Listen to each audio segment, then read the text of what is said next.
2011 ব্রিগেডের পর যেভাবে সিপিএম নিশ্চিহ্ন হয়ে গিয়েছিল, এবার হয়তো তৃণমূল নিশ্চিহ্ন হয়ে যাবে। আক্রমণ করেছেন সুকান্ত মজুমদার। তিনি বলেছেন 2011 সালে সিপিএম এর সঙ্গে এবারে তৃণমূলের 21 সভার মিল খুঁজে পাচ্ছেন। ওই বছর সিপিএম এর ব্রিগেডের সভায় এইরকম সাজো সাজো রব উঠেছিল।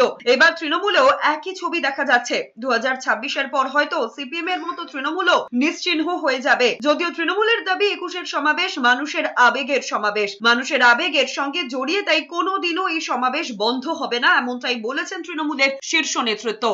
দেখুন, 11 সালের ব্রিগেডের কথা মনে করুন সিপিএম এর সেই ব্রিগেডের সমাবেশও এই ধরনের সাজো সাজো একটা রব ছিল।